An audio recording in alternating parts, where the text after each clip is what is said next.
Hello, everybody. This is Jess from 3D Learning Experts, and you're listening to the LD Experts Podcast, the show for busy parents who want to help their kids with learning disabilities, or as I like to say, learning differences, go from surviving to thriving. Today, we're talking about Serenity for kids through organization with Donna Dunn of Donna's A Place for Everything. And Donna's an expert on helping families get organized virtually. And Donna is a former teacher, so she knows all about kids. Welcome, Donna. Thank you, Jess. Thanks for having me.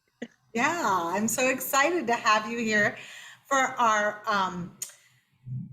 podcast. And we are just getting back to school, so it's a great time to get the kids organized. It is. And so before you give us some pointers on getting organized, tell us what's your mission? My mission is to help families and anyone just find that peace and serenity in their space. Because if it's so chaotic outside in the world, and especially kids at school, they've got so much going on, so much energy between that and after school activities and everything that's going on. They just need a place to come home, unwind, and relax. So I try to help them all find a spot to do that. And really, my goal is just to help everybody find their peace and serenity. That's amazing.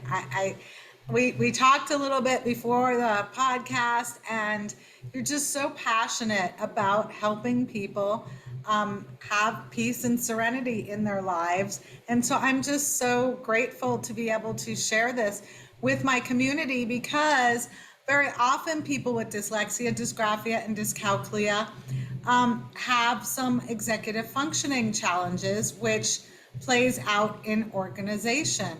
When you were in the classroom, what were some of the tips you gave families or kids for getting themselves organized at home or in school to just be able to keep track of their paperwork? Well, what we did is I gave them colored binders. So it was like little folders. And I had little kids, so it was easy to do that with them, but it worked with the older children also. If you give them a binder per, say, activity, so they know that anything that to do with after school activities is in this kind of a binder. If their schoolwork is in this kind, and then you have sectioned it off so they can see each section they need. Or if they have their home life, maybe their chores or something. If you give them some way of seeing it by color, that is something that is universal for everybody. It's that usually does not mess them up unless they're colorblind. And then I do work that around with my colorblind children also. But usually it's just, if they see color over words, or even just using pictures, shows them and helps them to say, this is where it goes. This is where you need to be next. If you make a chart or whatever, it just helps them stay focused on where they're going, what's going on and around them. Well, and that's even more important for our community, because a lot of times they may not be able to read the words like science when they're in first grade, where if they have a picture of a beaker or something science related, then they can quickly tell that that's for science, or see numbers for math instead of having to read the word math. It helps if you pick out what they like if say science. What are they interested in science? Like what registers science for them? And if that's the picture you put on a bin, or you put it on an envelope or a folder or whatever, they will know to go to that, because in their head, you've already set it up. You've already synced it to them going, this is set for them, not for us, but for them. And it's really important that parents remember kids are individuals. We do not all think alike, and especially with those who have little difficulties in learning how to do things the way everybody else does. Make it easy for them. Let's use their way of thinking and help us work at their system. Absolutely. That's something that we find very important in our tutoring, is to make it work for the individual rather than just expect everyone to be learning the same. Yeah, and you mentioned bins, and I know when we talked before, you shared about the value of that. Do you want to share some pictures and Sure. and talk about that? So this is an example of cubes, and there in many ways you can use the cubes. This one in the before, you can notice that there is a lot of books and everything, but they're just all array, and it didn't make any sense to this person. And the top was all cluttered, and it just made their brain overworked. They could not see what they needed because it was just too much for visual for them. And again, stuffed animals were all over the place on the floor, and it was just way too much for them. So what I did is I put them by height and category for them so they knew what they liked and what kind of books. Like these were all right here were all their bedtime stories that she wanted to read. So they were all there. She knew to always go to that spot where it was. Um, the Ariel thing was driving her crazy because she said she's a mature person and at 9. And so she didn't want Ariel anymore. So we just turned the bin around and we made it so that she didn't have to look at it. And then we put her hair things in there. So she always knew where her hair stuff was. Again, one of the other bins, because she really wasn't using the top as well as she could, and it was just too much for her, I made sure that her CD box was right in front of her. Her jewelry was right in front, and nothing was in front of it, so she could easily open and close something. The more you allow them to find a way that makes it easy for them, the better it is for them. I mean, if they have to move something to get something, they won't, and it'll end up being, like you see, a pile up in front or a mess where the stuffed animals were just the way she wanted them. She wanted certain ones one side, and mom had been setting them up a certain way and it never made it happen. So I said, let her put it her way. What makes it sense to her? And the two, they're separate the way she wanted them to be. And the little guys are right in the hippo one right down at the bottom because that's where she really wanted them. Like it made sense. So you really just got to listen to your kids and let them use the cubbies that works best for them and in their fashion. And how about labeling? I personally am a label fanatic. I have a label maker and use it. So what I did with my kids in my class, because I had younger children, I also had children that came from other countries. So I had a lot of bilingual children in my class that I had to teach to speak English. And the only way to get them to learn that originally was by pictures. So I would put pictures on every bin, and I'd also write the words. So it helped them to focus the two together. But that way, if they didn't understand English or anything else, a picture would show them exactly what would go in what bin, where it would need to go. Same thing would go here. If she didn't understand, I could have put her hair ties on one, a picture of that. I could put her lip gloss, like she had all little chapsticks and all that kind of stuff. She had a whole bunch of them. That could be put on one. And the other one was full of nail polishes. She had tons of nail polish. I could easily put it in there. Where mom wanted to organize them, that didn't make sense to her. It was easier for her to put her hand in and look for something, and she could find she wanted a lot easier. It worked with her brain that way, and that's how we have to do things. It doesn't always work for us, but it works for them, and that's what you're trying to do. Serenity in their space, not our space. It's their private room. As long as it's not a fire hazard, and mom and dad are okay, let them do it their way. And so, how do you help the younger kids or older kids? How do you help them online virtually? Well, actually, the child I did this room with, I actually did because it was during the pandemic. And I had to figure out how to do it. And she was going crazy. And she's like, I don't know how to do this. And I have a couple of slides of it, but it was her whole bedroom was a mess. And this is where she had to study. It's where she had to do classes. And it wasn't working for her. So I said, well, what would you like? And she told me, and that's how I talked her through the process. I used my computer. She used hers because kids are fantastic on computers. They know how to do this a lot better than the adults. And I would say to them, okay, what do you need? What do you need to do? And just take out what you don't want, move it to the side. And then mom was allowed to come in and help at the end to do what she needed to, like get rid of things that shouldn't get rid of, decide if things were not the right size for her anymore, did it belong in there?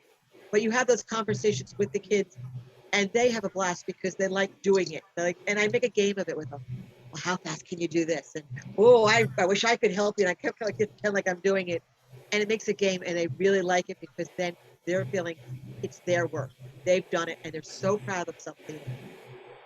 And how long does something like that usually take? Well, that bookcase took us, literally it took us an hour only because it was the Wow. conversation with her and having her back and forth. If I had physically been there with her, it would have taken maybe a half hour really. But when you're not on virtually, it takes longer, obviously, because someone's not there doing it with them. If a parent and a child are working together, it could take probably about a half an hour to do it. But I think the fact that they do it by themselves gives them more ownership, and then they're more apt to keep it organized because they spent all that time doing the work. Right, and she got very excited about it. I mean, literally, and we went to her desk and we went to the next spot, and she was very excited because I gave her breaks. I said, okay, I will call you back. Do you want later on today? Or do you want tomorrow? And we set it up so that I was doing it when it was convenient for her also. You don't want to overwhelm the kids. They've got too much. They're already doing schooling, everything else. So you do it in small spurts. You don't do big spurts at all. An hour is the max I would do with a kid if I was doing a virtual. Awesome. Well, it's so wonderful, all the things that we can do virtually now. You can organize your house, you can do tutoring, you can visit with friends and everything. Like, that's just I feel like the wonderful thing that came out of COVID is we realized that we're not as far apart from each other as it felt before COVID. Well, considering you're on the West Coast and I'm on the East Coast, I know, I love that. Absolutely. And I mean, I feel like I know you, but we've never personally met. So, right. yeah, that's the amazing difference that internet and Zoom makes. Well, any last tips you want to share, or before we finish up?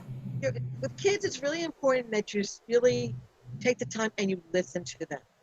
And if you really want something organized, the reason why they don't do it a lot is because mom and dad's asking them to do it. I have older children. Let me tell you. I mean, I have a 33-year-old. I'm still mom to a 33-year-old, and it doesn't matter. It's the difference is mom and dad are asking to do it. I'm coming at it as a different person asking them to do it. That's why it's easier for me to do it with them. But if you're going to be the one asking, listen to them. Listen to how their brain is working, how they want it. Don't make it because no one else is going to go in that room really busy with them or maybe their friends. And the kids are not going to care as much as another adult is going to care. Listen to how they feel it should be organized. How does it work for them? What makes sense for them? Because then you won't be constantly saying, clean up your room, put that away. Can you fix this? Because it makes sense. They'll put it right where it belongs to them. They know where it's going. It makes sense to them. But really, just listening to them a lot really does help. That's very helpful. Wonderful. Thank you, Donna. And what's the best way for people to reach you for virtual services? Or if they happen to be in Pennsylvania, they can reach out to you, or in the surrounding area, because you can travel to New York and New Jersey, and I'm sure Connecticut. We didn't talk about Connecticut, but well, I'm going there, but I wasn't going there for a client, but I could. Who knows? I go anywhere. But yeah, so what's the best way for people to reach you virtually? Well, I do have a website you can go out, which would be www.donnas with an S, aplaceforeverything.com, or you can easily look at my trying to look at my paper here. I'm sorry because I don't remember it in my head. The https://tinyurl.com/Donna Organizer, and that'll get you to my electronic card, which is my business card, and it'll get you to my website. It will get you to contacting me. You can email me, you can send me, or my phone number, which is 610-360-0524. And I'd love to talk to anybody about anything, answer any questions I can help anybody with. Okay, and we will put that on the screen as well, so listeners and viewers can see it. And then it's great that you said all that for our listening audience. So Donna, thank you, and we will meet again next week for tips for parents to be a little bit more organized. That'll be really exciting because lots of our children's challenges end up being our own challenges as well, since dyslexia, dysgraphia, and dyscalculia are hereditary. So thanks again for joining us, and we'll see you next week. Thank you. I'm so excited you asked me to come. Thank you very much.